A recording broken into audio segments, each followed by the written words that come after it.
अस्सलाम वालेकुम, good morning, सुबह खैर, अस्सलाम वालेकुम एंड अस्सलाम वालेकुम पाकिस्तान। तमाम ही देखने वालों को नहायत खुलूस अदब चाहतों वरा इजाज़ बशीर का अस्सलाम वालेकुम। आपको पता है कि जो भी मॉर्निंग हो रही होती है तो मॉर्निंग का एक अलग से चार्म होता है और अलग सी उसकी सही होती है। कोई मॉर्निंग तो जब जिन लोगों की मॉर्निंग शुरू हो रही होती है 10 बजे मॉर्निंग शुरू हो रही होती है, किसी की 8 बजे शुरू हो रही होती है, किसी की दिन के 11 बजे मॉर्निंग हो रही होती है, लेकिन जो एक्चुअल जो मॉर्निंग का जो मज़ा है वो सुबह सवेरे उठना है।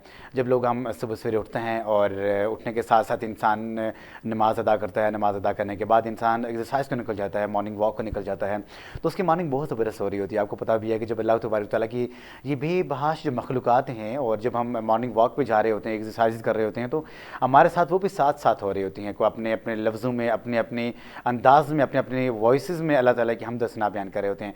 आपने कभी गौर किया होगा कि ये परिंदे हैं, जो चरिंद परिंद हैं, और जब मॉर्निंग हो रही होती है इनकी चहचहाहट कितनी ज़्यादा होती है, कितनी खूबसूरत होती है। आखिर क्या वजह है? सिर्फ इंसान ही नहीं है कि जो सुबह सवेरे उठता है और अल्लाह ताला की इबादत करता है, बल्कि ऐसा है कि जो सुबह की जो नवीद है, जो सुबह की आने की अजीम शान जो घड़ियाँ हैं, इनकी खबर देने के लिए अल्लाह ताला की ये चरिंद परिंद, ये अजीम शान मखलूक़ात हमारे साथ साथ होती है।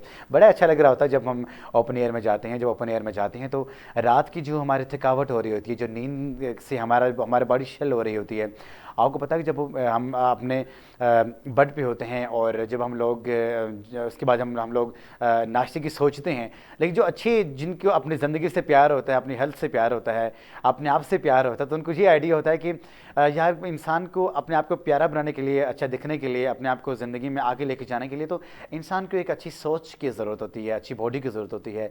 इंसान के अगर ख़यालात अगर अच्छे हों तो इंसान को दुनिया की हर चीज़ अच्छी लगेगी। तो अगर जिन लोगों के ख़यालात अच्छे नहीं हैं, जिन लोगों की जो सोचें अच्छी नहीं हैं, तो फिर उनको दुनिया की हर चीज़ में नक्स दिखाई देता है।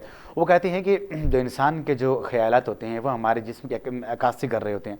इसकी छोटी सी मिसाल ये ले लूँ कि अगर एक चीज़ को हम देखते हैं, दो आदमी किसी चीज़ को देखते हैं, तो मुझे कहते हैं कि यार ये चीज़ अच्छी नहीं है, और दूसरा कहता है ये चीज़ बहुत अच्छी है। इट मीन्स कि जिसने कहा कि ये अच्छी नहीं है उसकी जो आंख का कसूर है, उसने उस अंदाज से देखा नहीं है। और जिसने ये कहा कि ये चीज़ बहुत प्यारी है, बहुत खूबसूरत चीज़ है, तो उसकी आंख ने खूबसूरत देखा। तो कहने की बात यह कि खूबसूरती का जो राज होता है वो तो देखने वाले की आंख में होता है, कि अगर आपकी आंख अगर खूबसूरत देखती है तो आपको कायनात की ज़र्रा ज़र्रा, कायनात की चीज़ आपको बहुत प्यारी लगेगी। लेकिन अगर आपकी आंख अगर उसमें देखने में कोताही की, देखने में कुछ नक्स किया, तो इट मीन्स कि आपको कुछ भी अच्छा नहीं लगता।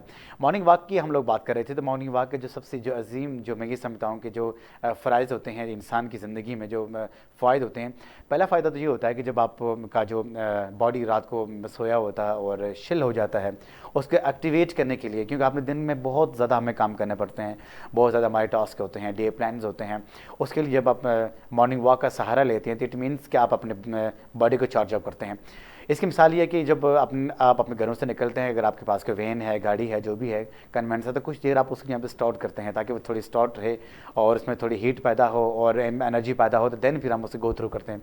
यही बात है कि जब हम लोग सुबह सवेरे उठते हैं, वॉक पे जाते हैं, अपने बाजू को स्ट्रेच करते होते हैं और एक्सरसाइज कर रहे होते हैं। माने में आपको देखा होगा कि जब हम लोग ट्रैक पे भाग रहे होते हैं, तो कुछ लोग और भी ऐसे हैं कि जो हमारे सामने आ रहे हैं और हम उनको देखते हैं, यार ये लोग इतने इन्होंने वेट गेन कर लिया है, और मतलब ये पूरे के पूरा एक आदमी है, जैसे गोश्त के पहाड़ हमारे सामने से आ रहा होता है, और उसको सही तरह चला भी नहीं जा रहा होता, वो भाग भी नहीं सकता। तो वहाँ पे हमारे जहन में एक सवाल आता है कि यार ये लोग तब कहाँ पे थे कि जब लोग ये अपना ये वेट गेन कर रहे थे, और आज इनको ये याद आई कि हमें इस वेट को कम करना चाहिए। याद रखिएगा कि कोई भी जब इंसान की ज़िंदगी में या इंसानी बॉडी में डेवलपमेंट हो रही होती है, वो एकदम से नहीं हो रही होती, वो टाइम टेकिंग हो रही होती है। सबसे पहले इंसान स्लिम होता है, कुछ ऐसे फैट्स ले रहा होता है, कुछ ऐसे ग़िज़ाएँ ले रहा होता है, जिसके बाद इंसान मोटा होना शुरू हो जाता है। और एकदम जब इंसान मोटा हो जाता है तो उसके बाद ये कहे कि एकदम से मैं विद इन फ्यू डेज़ अपने इस जो उसने एक्स्ट्रा वेट गेन किया उसको मैं कम कर सकूं, ऐसा पॉसिबल होता ही नहीं है। उसके लिए फिर एक पूरा एक लॉन्ग प्रोसेस आपको चाहिए होता है। आपको एक जो आपका डाइट प्लान होता है, आप उसको अवेल करते हैं, उसके साथ साथ आप मॉर्निंग वॉक करते हैं, इवनिंग वॉक करते हैं, फिर जो चीज़ आप खाने में ले रहे होते हैं। आपने ये देखा होगा कि कुछ लोग ऐसे हैं कि वो अच्छी तरह एक्सरसाइज करके आते हैं, मॉर्निंग वॉक करके आ रहे होते हैं, लेकिन इसके बावजूद आपने देखा होगा कि वो लोग, उनके बॉडी वैसा का वैसा होता है। क्यों? इसकी मेन रीज़न ये है कि आपने वॉक की, एक्सरसाइज की, सब कुछ आपने किया, लेकिन अगर आपने अपने डाइट प्लान को उस अंदाज से अवेल नहीं किया, इट मीन्स कि फिर आपका फिर वही हिसाब होगा कि आपने जितने भी आपने विजिट्स की और एक्सरसाइज की ना होने के बराबर होती हैं। तो सबसे पहली चीज़ ये है, आपको एक्सरसाइज करना चाहिए। कुछ लोगों की ये ख्वाहिश होती है कि वो सुबह सवेरे उठें और नाश्ते के फ़ौरन बाद जो फर्स्ट टाइम, क्योंकि अभी ऑफिस में जाने के लिए इंसान को टाइम होता है, काफ़ी वक्त होता है, तो वो न्यूज़पेपर देख रहे होते हैं और जो डेली न्यूज़ आ रही होती हैं, अखबारात देख रहे होते हैं। तो उनको एक अपने आप को ज़िंदगी की में क्या हैपनिंग हो रही होती है, इस मुल्क में क्या डेवलपमेंट हो रही होती है, इससे अपने आप को अपडेट कर रहे होते हैं। ये भी बहुत अच्छी मैं ये समझता कि कॉज है, वजह है किसी भी इंसान को अपने आप को बेहतरीन अंदाज से आगे लेके चलें। क्योंकि जब डे में अगर आप किसी से कोई चीज़ डिस्कस करेंगे, तो अगर मॉर्निंग में अगर आपको अच्छी तरह से आप खुद अपडेटेड होंगे, फिर आपको इतना आइडिया होगा कि आज के दिन में जो प्रीवियस डे गुजर गया है तो उसमें क्या ऐसी चीज़ें हुई हैं, और आपको आइडिया होगा। जब आप किसी से बातचीत कर रहे होंगे तो फिर आप ये अननोन नहीं होंगे, आपको एक अच्छा खासा आपका आइडिया होगा, आप मुदल्लल अंदाज से डिस्कशन करेंगे, बातचीत करेंगे। तो मैं ये समझता हूँ कि जो मॉर्निंग वॉक के साथ साथ नाश्ता लेंगे, नाश्ते में क्या चीज़ आपको लेना चाहिए।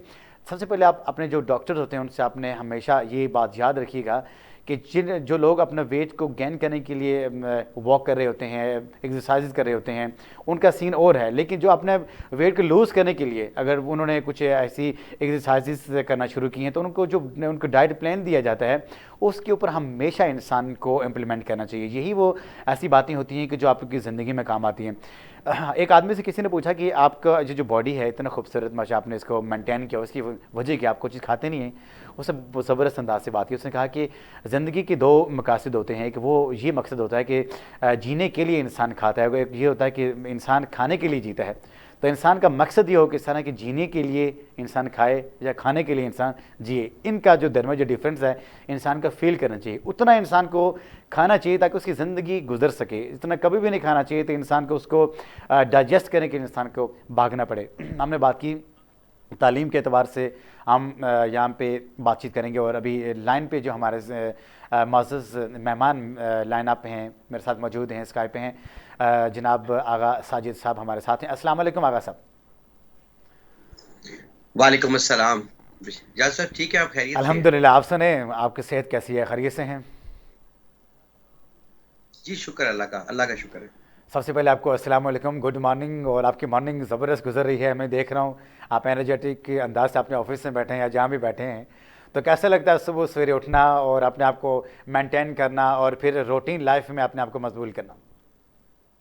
जी बिल्कुल, बड़े खूबसूरत अंदाज से आपने इंट्रो में बात की और बड़ी डिटेल से आपने एक वाज़ेह मैसेज दिया है कि हमें अपनी लाइफ को किस तरह डिसिप्लिन के साथ गुजारना चाहिए। हम एक चीज़ मैं यहाँ पे शामिल करूँगा, आपकी बात के साथ ऐड करूँगा कि वाज़ेह फ़र्क है, इख्तिलाफ़ात अपनी जगह पर, वाज़ेह फ़र्क है सिविल और मिलिट्री लाइफ में, अस्करी लाइफ में। बिल्कुल वो ऐसा है। लोग रिटायर्ड बाद भी अपने आप को किस तरीके से मेंटेन करते हैं, वजह क्या है? वजह सिर्फ यही है, डिसिप्लिन। उनको पता है कि हमने सुबह नमाज के बाद उठना है, हमने इतने बजे उठना है, हमने चाय पीनी है या हमने जूस लेने हैं और उसके बाद हमने वॉक करनी है। रिटायर्ड फौजी भी होगा या सिविलियन होगा, वाज़ेह फ़र्क होगा। इसी तरीके से हमने हमारी भी अब रूटीन यही रही कि शुरू से अब तक स्कूलिंग, जब स्कूल गोइंग थे, स्कूलिंग थी, फिर उसके बाद कॉलेज में जाना, फिर यूनिवर्सिटीज़ में जाना, फिर उसके बाद हमारा जो प्रोफ़ेशन है एडवोकेसी का, लॉयरशिप का, इसमें भी सुबह 8 बजे हमें कोर्ट्स में पहुंचना होता है। मीनिंग देयर बाय कि हमें सुबह नमाज के टाइम उठने के बाद हमें सोने का टाइम नहीं मिलता। तो फिर उसके बाद खुद को टाइम देना और फिर लाइट सी नाश्ता करना और उसके बाद फिर दोबारा कोर्ट्स की तरफ मूव करना और पूरा दिन चल और रात को फिर थकावट की वजह से टाइमली सो जाना और फिर सुबह से। ये तो एक चीजें हैं कि अच्छी चीज है। फरामीन भी हैं, फरामीन मासूम भी हैं कि रिस्क जो है वो सुबह सुबह तकसीम होता है। बहुत प्यारी तो बात। जो लोग रात को जल्दी टाइमली सो जाते हैं और सुबह टाइमली उठ जाते हैं, तो यकीनन वो अपने हिस्से का रिस्क ले लेते हैं। दुनिया में हमारा मकसद भी यही है, कमाना, खाना, अपनी सेहत का ख्याल रखना, दूसरों का ख्याल रखना। तो ये उसी वक्त मुमकिन है जब आपकी लाइफ प्लान्ड होगी, डिसिप्लिन्ड होगी। जब आपने बेतुका, जैसे आपने फरमाया, गोश्त का पहाड़ अपने जिस्म पे चढ़ा लेना है, बेतुका खाना है, तो फिर जाहिर सी बात है वो प्रॉब्लम्स तो आएंगी। पहले आप खाने के ऊपर खर्च करते हैं, फिर उसको डाइजेस्ट करने के ऊपर खर्च करते हैं, फिर जो लगने वाली बीमारियां हैं उनके ऊपर खर्च करते हैं। तो बेहतर नहीं कि अपनी आपको लाइफ को अगर थोड़ा सा प्लान कर लें। ऑल दो इसी लाइफ है, इस कदर मसरूफ लाइफ है कि लोग 2-2 3-3 जॉब्स कर रही हैं और ऐसे मसरूफ घर वालों को टाइम नहीं दे पा रही हैं, वो सब ठीक है।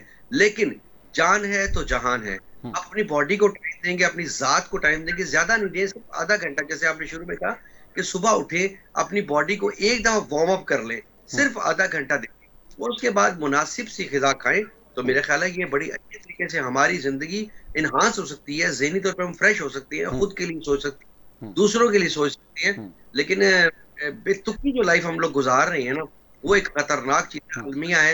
इसकी वजह से तरह-तरह की बीमारियाँ आ रही हैं और हम देख रहे हैं कि उनके फिर इलाज के लिए अस्पतालों में एक लंबी लाइन लगी हुई है। एक हम अपनी ज़िंदगी की जो कमाई का हिस्सा होता है, बड़ा हिस्सा, वो इन बीमारियों के ऊपर हम खर्च कर रहे हैं, इनके इलाज के लिए ऊपर खर्च कर रहे हैं। तो बेहतर है कि बड़ा अच्छी बात आपने की है कि हम थोड़ा-सा प्लान कर लें अपनी लाइफ को, तो हम सारी मुसीबतों से अपनी जान छुड़ा सकते हैं। बहुत प्यारी बात कर रहे हैं आगाज़ साहब। देखें कि समहाउ ये होता है कि जो भी इंडिविजुअल आज की लाइफ में वो बहुत बिजी रहता है, और उसने जैसा आपने फरमाया कि बाद लोग दिन में 2-2 3-3 जॉब्स कर रहे होते हैं, तो जाहिर सी बात है इसके अलावा भी कुछ लोग अगर जॉब नहीं भी कर रहे तो उन्होंने अपने डे प्लान तो किए होते हैं कि कल की मॉर्निंग से लेके और कल इवनिंग तक हमने फ़लाँ काम करने हैं। कुछ ऐसे काम होते हैं जो उन मतलब हार्ड वर्किंग होती है, उसके लिए इंसान को स्पेशल किस्म की एनर्जी ज़रूरत होती है। तो क्या इससे बेहतर ये नहीं है कि इंसान अगर रात को अच्छी तरह से प्लान करे, अच्छी नींद करे, नींद के फ़ौरन बाद जब इंसान मॉर्निंग सवेरे उठे, तो सवेरे उठना वो इंसान के लिए किस तरह मावन साबित हो सकता है अपने डे प्लान को अकम्प्लिश करने के लिए? देखिए, इस्लाम जो है ना, वो यकीनन हमारे लिए बहुत बड़ी दरसगाह है।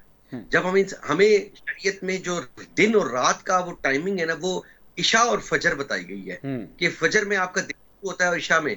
और जब साइंस ने तरक्की, तो साइंस ने भी कैलकुलेट किया कि 8 से 10 घंटे की नींद बहुत ज़रूरी है। फिर हमें तरह-तरह के फ़रामीन के ज़रिए हमें ये मैसेज दिया गया कि ये दुनिया का एक निज़ाम हमने बना दिया है, अब आप करोगे तो आपको ये सवाब मिलेगा, आपको ये फ़ायदे होंगे। अगर इशा के बाद सो जाएँ, फजर के टाइम या इवन फजर के टाइम सो जाएँ, तो हमारी अगर नींद पूरी हो जाए, तो यकीनन जैसे अपने आपने कहा कि बिल्कुल हमारी इन तमाम मुसीबतों से जान छूट सकती है और हमें यही प्लान करना चाहिए। लेकिन हमारी प्रॉब्लम्स ये बन गई हैं कि रातों को फैक्ट्रियाँ चल रही हैं, रातों को जाग रही हैं, और एक एक और बात बड़ी अजीब-सी, हमारे जो दिमाग खराब हो गए हैं, या हम ये स्टेटस सिंबल बन गई है कि आप सुबह जल्दी उठती हैं, खुदा ना खास्ता कोई आप गरीब लोग हैं या आप कोई छोटे लोग हैं कि आप सुबह जल्दी उठते हैं, और 11-12 बजे उठने वाला कोई शख्स भी किसी से आप पूछो तो वो 11 से पहले अगर उठता है तो वो शायद कुछ छोटा बंदा है। स्टेटस आपका ये होगा कि आप 12-1 बजे, 2 बजे सो के उठ रहे हैं और फिर रात को आपने 2 या 3 बजे से पहले सोना नहीं है। तो हमारा वो थोड़ा दिमाग का जो खलल है ना, उसको हमें थोड़ा दूर करने की ज़रूरत है। अगर एक शख्स की मजबूरी है, उसकी नाइट ड्यूटी है, वो एक सेपरेट चैप्टर है। उसको भी कोशिश करनी चाहिए कि नाइट ड्यूटी के साथ-साथ अपनी ज़िंदगी को प्लान करे। लेकिन एक जिस तरह अभी आप कह रहे हैं कि एक शख्स फारिग है, उसको क्या प्रॉब्लम है? वो भी सारा दिन कहते हैं चारपाइयाँ तोड़ते हैं, बेड तोड़ते हैं, घरों में गुज़ार देते हैं, लेकिन अपनी लाइफ़ को प्लान नहीं करते, और यही आदत अगली नस्ल में ट्रांसफ़र हो रही हैं। अब शायद दौर ऐसा आ गया है कि अल्लाह की तरफ से कुछ ऐसी करनी हुई है, कुछ हमारे कारनामे ऐसे थे, सोशल मीडिया का दौर आ गया है। अब तो वो एक्सरसाइज़ेज़ वैसे ही खत्म हो गई हैं। क्रिकेट खत्म हो गई है, हॉकी खत्म हो गई है, गलियों में, मोहल्लों में खेलना, एक-दूसरे के हालात पूछना, एक-दूसरे की मदद करना, हमें एक-दूसरे की ज़रूरत ही नहीं है। जी, जी।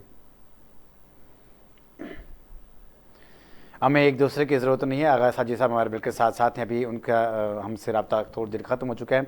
हम लोग बातचीत कर रहे थे कि जब हम अपने लाइफ को प्लान करते हैं, क्योंकि हमारे बच्चे होते हैं, उन्होंने सुबह सवेरे उठना होता है, वो स्कूल जा रहे हैं, यंगस्टर होते हैं, उन्हें कॉलेजेस जाना होता है, हमारे जो पेरेंट्स होते हैं उन्होंने अपने अपनी जॉब्स पर जाना होता है, हम सब लोग अपने अपने तौर पर काम कर रहे होते हैं।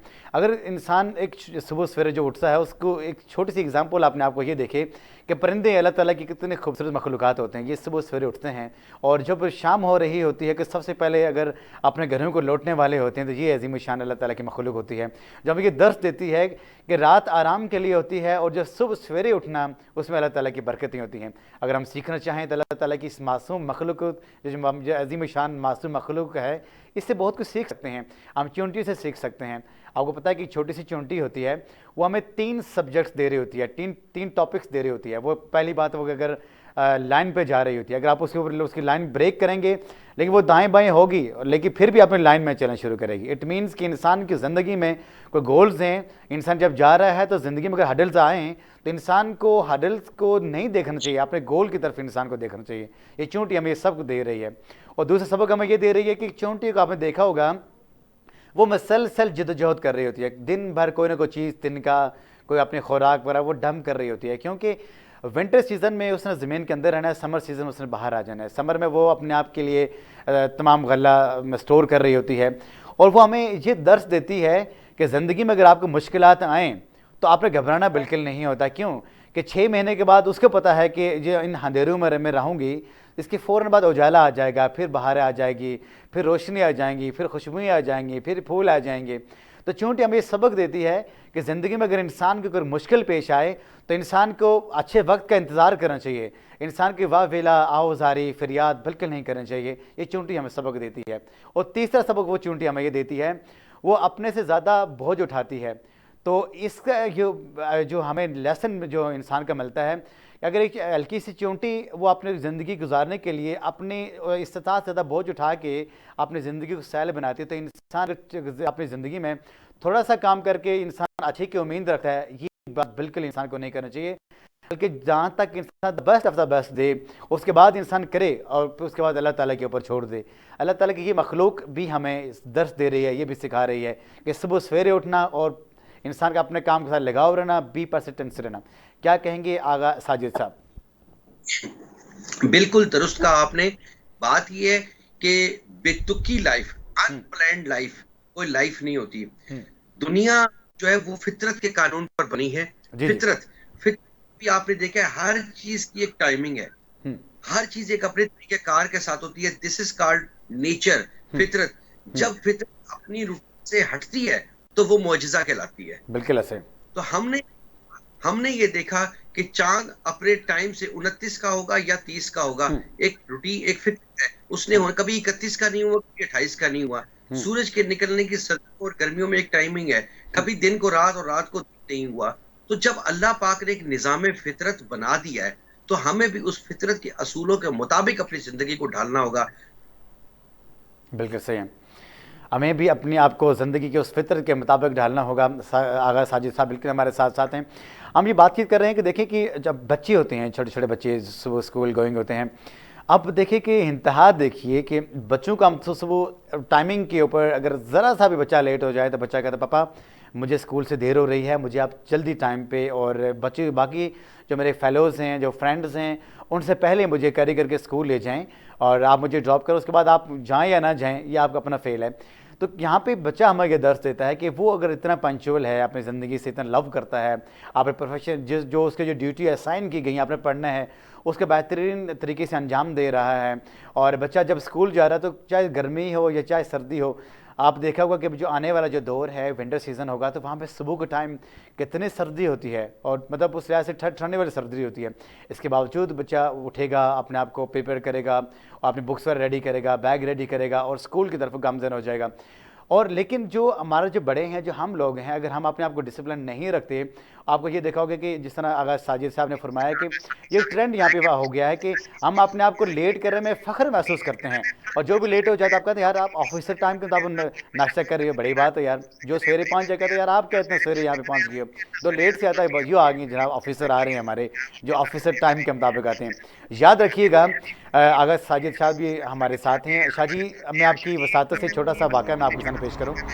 जो मुगलिया दौर में ये था कि जो अकबर बादशाह थे, तो शहनशाह अकबर, इनके जो शहज़ादे थे, जो उनकी शहज़ादियाँ थीं, तो ये दिन के 1 बजे इनका नाश्ता होता था। इनका ये था कि सुबह 3 बजे तक रक़्स की और इस तरह की महफ़िलें वो लोग वहाँ पे मुनक़्क़द करते थे। रात को बिल्कुल लेट सोता, और लेट सोना इनकी रवश में शामिल था, और सुबह 1 बजे 2 बजे इनका नाश्ता होता था। लेकिन जो अंग्रेज़ थे, जो यहाँ पे उस वक्त बर सग़ीर में जो काम कर रहे थे, वो रात को सवेरे सोते और सुबह सवेरे उठते।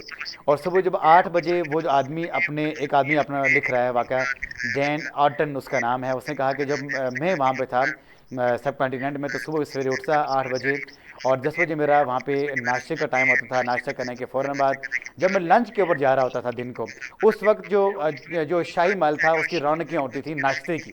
जब वहाँ पर उनका लंच हो रहा था तो वो लोग वहाँ पे नाश्ता करते थे। तो जब उन्होंने पूछा कि बादशाह सलामत, आपका जो लंच, हमारा जो लंच होता है आपका नाश्ता बराबर होता है, तो आपके जो मज़हब में ये सिखाया गया कि सवेरे उठना और लेट नाइट तक नहीं बल्कि रात को जल्दी सो जाना, आप तो उसका अगेंस्ट कर रहे हैं, हम आपके मज़हब के मुताबिक चल रहे हैं, इसकी क्या वजह है? उसने कहा कि असल में जो हमारे जो वज़ारत जो काम है वो ये बहुत ज़्यादा हैं, तो इसकी वजह से हमें उसको निभाते निभाते रात गुजर जाती है, इसलिए हम लोग सुबह देर देर से उठते हैं। उस अंग्रेज़ ने बड़ी प्यारी बात की, उसने कहा कि आप अगर अपने इस्लाम का और अपने नबी का कौल नहीं मानेंगे तो ये वाला जो एक्सरसाइज आपकी हुकूमत चलाने के लिए आप यहाँ पे तरह तरह के बहाने कर रहे हैं, आपकी ये गवर्नमेंट ज़्यादा देर तक नहीं रहेगी। और फिर तारीख ने वो वक्त देखा राजा आगा साहब, अभी 5 साल नहीं गुजरे थे तो आपने देखा कि फिर वही जो कौम जो डिसिप्लिन थी, अल्लाह ताला ने उसको इस बड़े सगर में इक़्तिदार दे दिया, और जो इक़्तिदार वाली कौम थी जो अनडिसिप्लिन थी, अल्लाह ताला ने उसके वहाँ पे महकूम बना के रख दिया। क्या कहेंगे इसके बारे में? एग्जैक्टली ऐसे ही कह रहे हैं, बिल्कुल सही कह रही हैं। मैंने पहले जिस तरह से कहा कि ये फितरत का निज़ाम है। हम हम जो चीजें ये सीख रहे हैं, हम अपने पैगंबर रसूल अकरम सल्लल्लाहु अलैहि वसल्लम की जिंदगी को देख सकते हैं कि उन्होंने किस तरीके से खुद की जिंदगी गुजारी और किस तरीके से दुनिया पे हुकूमत उन्होंने की। क्या उन्होंने रात को बैठकर फाइलें तैयार की थी? नहीं, ऐसा नहीं है। सिर्फ बाअमल होके दिखाया उन्होंने। यही कहा जाता है कि कभी भी किसी को सिखाओ मत, इस्लाह मत करो, बाअमल हो जाओ। आप लोगों को लोग बाअमल यानी अमल करके दिखाए, लोग आपको देख के सीखना शुरू कर देंगे। वो रात को यानी वही इशा के बाद अपने और अपने अल्लाह के लिए टाइम निकालते थे, अपने और अपने अल्लाह के साथ के लिए उनका शुक्र अदा करते थे, और दिन को उनके काम खुद ब खुद वो सीधे होना शुरू हो जाते थे। तो ये नहीं है कि हमें शरीयत का एक कानून बता दिया गया, एक फितरत का कानून बता दिया गया, हम उस पर एक दफा अमल करके तो देखें, अपनी कोशिश करके देखें। लेकिन हम लोगों ने अपने रास्ते अलग बना लिए हैं। हम रातों को फैक्ट्रियां चला रहे हैं, फैक्ट्रियों में काम हो रहा है, और दिन को हम सो रहे हैं, और हम कह रहे हैं हमने बड़ी तरक्की कर ली, हमने बड़ा पैसा कमा लिया। तरक्की, हमारा प्रॉब्लम ये है कि हमने तरक्की कहते किसको है। देखा जाए जिस तरीके से इस वक्त पूरी दुनिया में, स्पेशली मैं समझता हूँ बीइंग अ मुस्लिम कंट्री, हमारे पाकिस्तान की ज्यादा जिम्मेदारियां थी। लेकिन हमारे पाकिस्तान में जो जराइम हो रहे हैं, रेप केसेस हो रहे हैं, चोरी डकैती राजनी मार कुटाई कत्ल, जितने जराइम बढ़ गए हैं, उसकी वजह क्या है? उसकी वजह यही है, दीन से दूरी, कानून फितरत से दूरी। हम लोगों ने मेंटली तौर पे हम इतना पीछे जा चुके हैं। अगर हम ये कहते हैं हमने साइंसी तौर पे बहुत ज्यादा तरक्की की है, लेकिन हमने मेंटली तौर पे उसको फॉलो नहीं किया, हमने उसको समझा नहीं है। इस वजह से हम हर रोज आए दिन पीछे जा रहे हैं। पहले भी लाइन कट गई थी, मैं बात कर रहा था कि हमारा प्रॉब्लम है कि हम लोग जो सोशल मीडिया जब से आया, जी जी, मैं सुन रहा हूँ। सोशल मीडिया जब से आया, सोशल मीडिया के बाद हम लोग इस कदर बहरा रवि का शिकार हो चुके हैं कि फेसबुक पे तो हमारे हजारों के हिसाब से दोस्त मौजूद हैं, लेकिन हमें अपने इर्द गिर्द का नहीं पता। हमें ये नहीं पता हमारे वालिदैन इस वक्त किस हालत में, उन्होंने कुछ खाया है, कुछ पिया है, कुछ नहीं है, किसी के पास जाना है, किसी आना है, हमसायों का हमें नहीं पता। हमारे वो दोस्त फेसबुक पर हमारे जनाजों में नहीं आएंगे, हमारी मुश्किलात पे नहीं आएंगे। हमारा तो अलमिया ये है कि बाप की डेथ हो जाती है तो हम फेसबुक पे स्टेटस अपलोड कर रहे होते, मेरा वालिद फौत हो गया, दुआ कीजिए। और यार उनसे आपने दुआ करानी है जो आपके पास बैठे हुए, पहले उनकी बात सुन लें। तो हमें इतना होश और इतनी अकल होती है कि हमने फेसबुक पे स्टेटस लाजमी अपलोड करना, ये ना आज का दिन हमारा मिस हो जाए। तो ये हमारी तरबियत है। मैं अक्सर कहा करता हूँ हमारी सोसाइटी के अंदर अब बूढ़े पैदा हो रहे हैं, बुजुर्ग नहीं पैदा हो रहे। हमें यंग जनरेशन की गलती निकालने से पहले अपनी निकालनी गलती कि हम इस औलाद की तरबियत कैसे कर रहे हैं।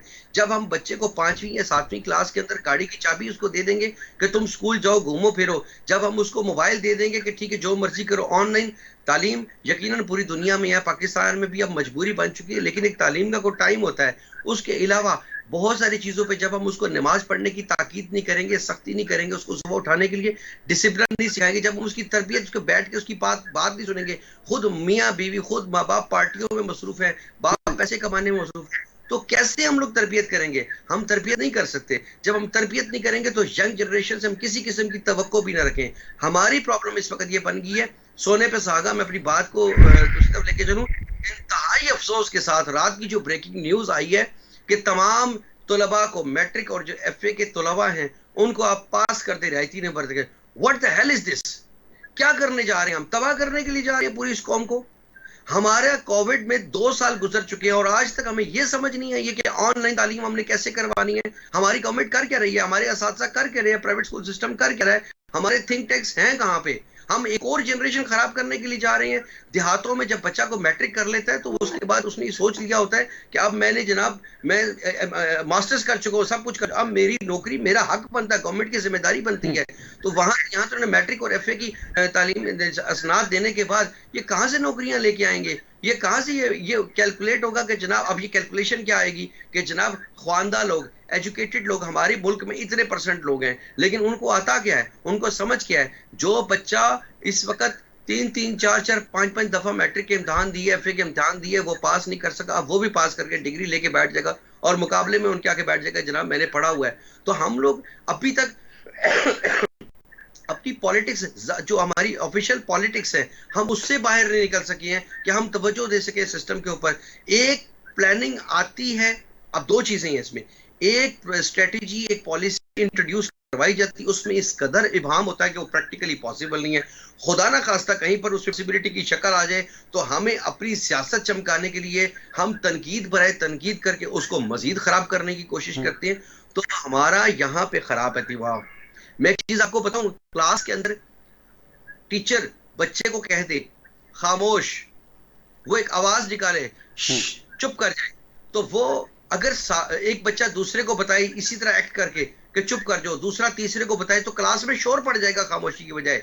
मजा तब है हर बच्चा इसको अमल करके खामोश है तो खामोशी होगी। हमारा प्रॉब्लम ये है कि हम दूसरों की इस्लाह करने के लिए शोर डाल रहे हैं, तुम ठीक हो जाओ, तुम ठीक हो, खुद चुप करने के लिए तैयार नहीं है, खुद बात सुनने के लिए तैयार नहीं है। तो सबसे पहले हमें अपनी इस्लाह करनी होगी कि हमें हमारे हमें हमें यंग जनरेशन को हमने तरबियत क्या कर रही है, इन बुजुर्गों को, इन बूढ़े बूढ़े लोगों को तरबियत की जाए कि आप जनरेशन को कैसे तरबियत कर रही हैं। हमें इस वक्त सख्त जरूरत है ट्रेनिंग की, हमें बच्चों पे नजर रखने की। अगर हमें साहब आपने एजुकेशन की बात की, देखिए कि हमारे जो मुल्क पाकिस्तान की जो मेन जो प्रॉब्लम है वो एजुकेशन नहीं है। एजुकेशन हमारे पास अल्हम्दुलिल्लाह ज़्यादा है, लेकिन हमारे पास तरबियत की कमी है। और एक चीज़ मैं और आपके सामने रखूं कि देखें कि जो ऑनलाइन एजुकेशन के बारे में यहाँ पे हम लोग बातचीत कर रहे हैं, तो देखें कि कोविड पूरी दुनिया में मौजूद है, इससे कोई इनकार नहीं है। लेकिन एक चीज़ जो हमारे सामने आती है कि क्या पूरी दुनिया के जो तालीमी इंस्टीट्यूशन हैं इसी तरह बंद हैं, या ये सिर्फ पाकिस्तान में हो रहा है? ये खेल कब तक खेला जाएगा? और जो आने वाली जो नई जनरेशन, हम उसको क्या पैगाम दे रहे हैं कि वो हमारी जनरेशन जो हमारा फ्यूचर है, कल पाकिस्तान की बागडोर संभालेगी, अपनी फैमिलीज़ की, अपने वालिदैन की तवक्कुआत उनके ऊपर हैं, तो हम उसको क्या पैगाम दे रहे हैं? और दूसरी बात यह है कि अब आपने यहाँ पे ऑनलाइन एजुकेशन का आपने एक पूरा सिनेरियो आपने पूरी कौम के सामने रखा, और इसके बावजूद आपने डिफरेंट किस्म के एग्ज़ाम भी, डिफरेंट क्लासेस के एग्ज़ाम भी आपने कंडक्ट कराए, उसके बावजूद फिर रियायती नंबर दे के पास करने का क्या मकसद है? और दूसरी बात यह कि क्या ये खुला मस्क नहीं हो रहा यहाँ पे एजुकेशन सेक्टर के साथ? और साथ क्या जो हज़ारों लाखों की तादाद में जो बच्चे बच्चियाँ जो पाकिस्तानी स्टूडेंट्स हैं, क्या उनकी ज़िंदगी के साथ ये मजाक नहीं हो रहा? आप क्या कहेंगे सर? बिल्कुल दुरुस्त कह रहे हैं, सॉरी मेरा थोड़ा गला खराब है। अच्छा, बिल्कुल दुरुस्त फरमा रहे हैं आप। हम अभी तक इस एटीट्यूड को सीरियस ही नहीं ले रहे, हम अभी तक समझ ही नहीं रहे कि हमारी जिम्मेदारियां क्या है। सबसे ज्यादा कोविड स्कूलों में आया हुआ है। हमारा प्रॉब्लम ये बना हुआ है, देखें अभी अभी बदियाती इंतखाबात हुए, कैंटोनमेंट बोर्ड्स के इंतखाबात हुए, वहां पे जो हुल्लड़बाजी थी, रश था, वो वहां पे कोविड नहीं था। डी चौक में इस वक्त मुजाहरे हो रहे हैं, वहां पे कोई कोविड नहीं है।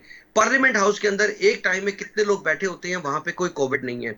शादियों के अंदर 300 से ज्यादा लोगों को आने जाने की इजाजत दी है, वहां पे कोई कोविड नहीं है।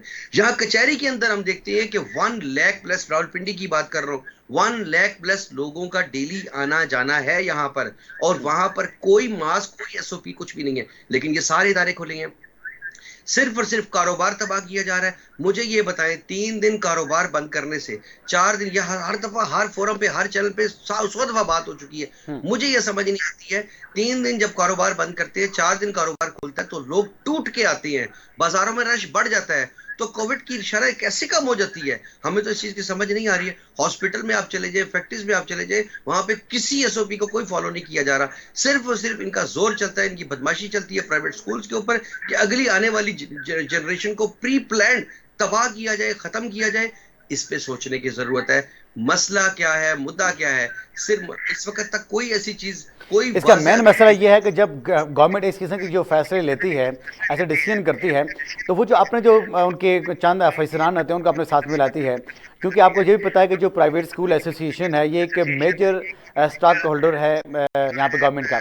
लेकिन इस इतना स्टेक होल्डर होने के बावजूद जितने भी यहाँ पे प्राइवेट इंस्टीट्यूशंस हैं उनको यहाँ पे इनरोलमेंट नहीं किया जाता, उनकी राय को जाना ही नहीं जाता।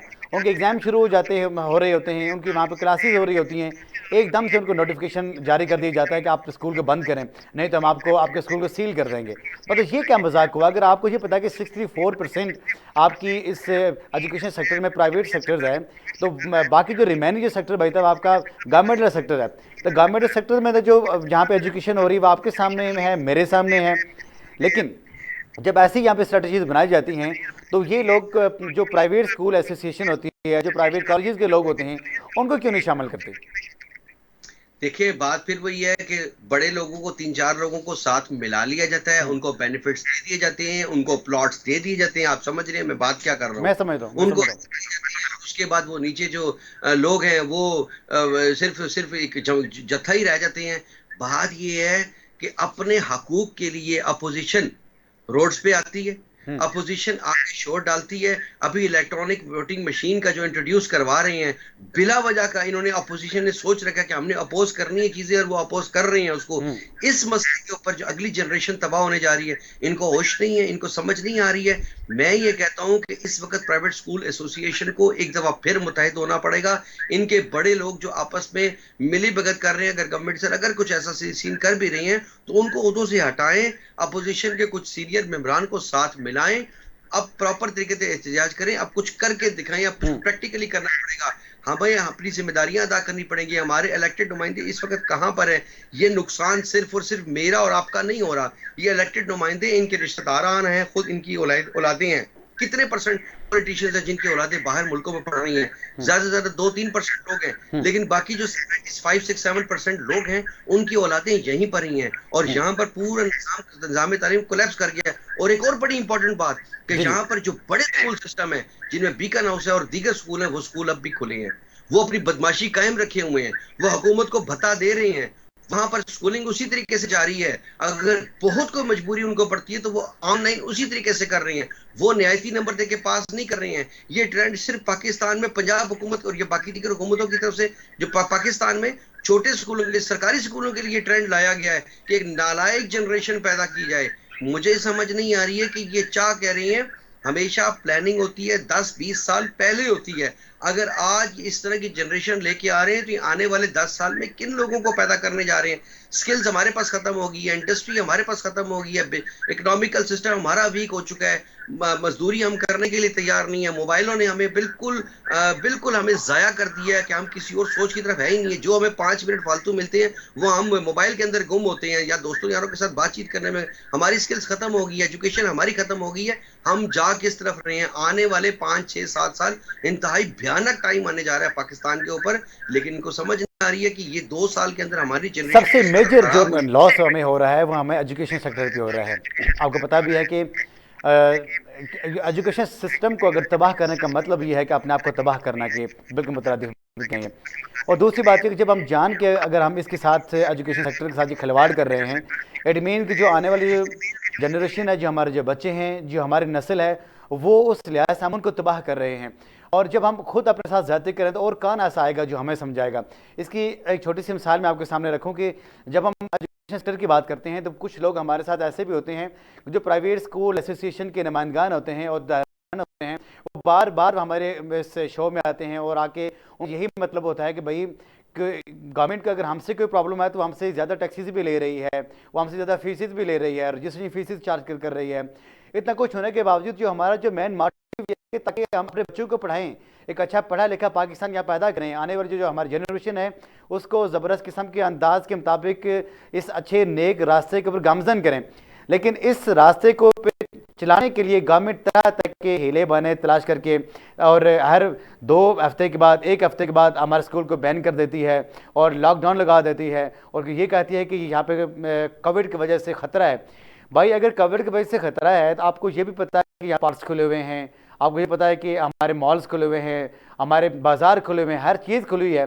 तो स्कूल में जहाँ पे इससे पहले भी कोविड की जो शरह है ना होने के बराबर है, बच्चों में 0% भी नहीं है, फिर स्कूल और कॉलेजेस को क्यों बंद किया जा रहा है? बार बार क्यों बंद किया जा रहा है? क्या कोई प्लानिंग है? बिल्कुल ऐसे ही जैसे मैंने शुरू में कहा है कि हम लोग अगले आने वाले 5 साल में इंतहाई भयानक टाइम देख रहे हैं। हम जो जनरेशन पैदा कर रहे हैं उनको हम तालीम से दूर कर दिया है, उनको दुनियादारी में लगा दिया है। जब अंग्रेज पाकिस्तान में आया या मैं समझता हूँ बड़े सगीर में आया, उस वक्त इन्होंने देखा कि ये बड़ी मेहनती कौम है। जैसे आज के दौर में पाकिस्तान के अंदर हम देखते हैं कि पठान पठान के बारे में हम कहते हैं, अगर कोई हमने मुश्किल से काम करवाना हो तो पठानों को कहा जाए, वो बड़ा बेहतर तरीके से कर सकते हैं। तो उस वक्त इन्होंने देखा कि यार ये लोग तो पीछे नहीं हटते, तो हमें निकोटीन पे लगा दिया गया, सिगरेट पे लगा दिया गया और चाय पे लगा दिया गया। अब हमने वो स्टेमिना अपना इंक्रीज करने के बहाने हमने इन चीजों का इस्तेमाल करना शुरू कर दिया।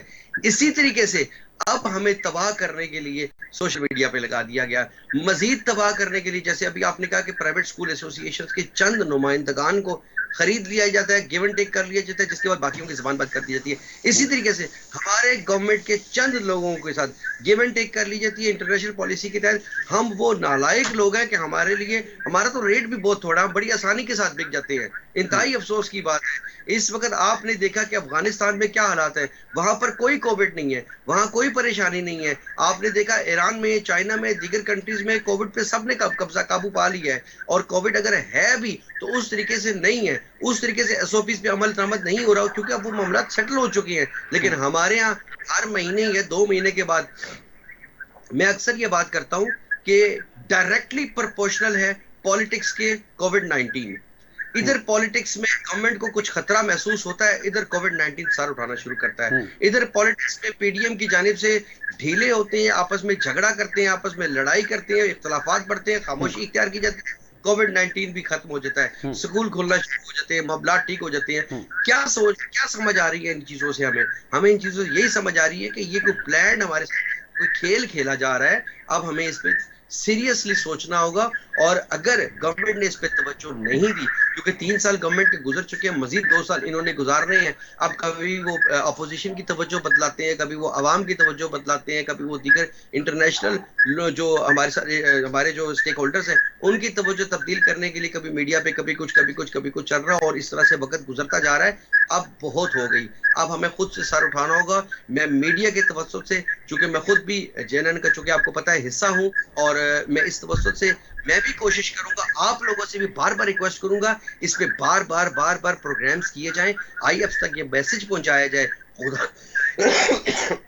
खुदारा बस करें, अब हम ये कौम तबाही अब की तरफ हमें इस लेके जा कौम को रही है। तबाह नहीं करना चाहिए। और मज़े की बात जो है कि देखें कि अगर हमारे सियासी इख्तलाफात अपनी जगह पे रहें, अगर हम एक दूसरे के साथ लड़ाई करते हैं वो अलग रहें, अगर हमारे पॉलिटिकल इश्यूज़ हैं आपस में वो अलग से हैं, लेकिन खुदारा हम जो हमारे जो बच्चे हैं, जो हमारे कौम का जो मुस्तकबिल है, हमें इसके साथ कभी भी ऐसा घिनौना मजाक कभी भी नहीं करना चाहिए। तो जनाब अब इसके बाद जब आएंगे ब्रेक से मुड़ के, और हम बातचीत करेंगे कि अफ़गानिस्तान की मौजूदा सूरत हाल क्या है। लेकिन जहाँ पे टाइम हो जाता है एक छोटे से कमर्शियल ब्रेक, हमारे साथ रहिए।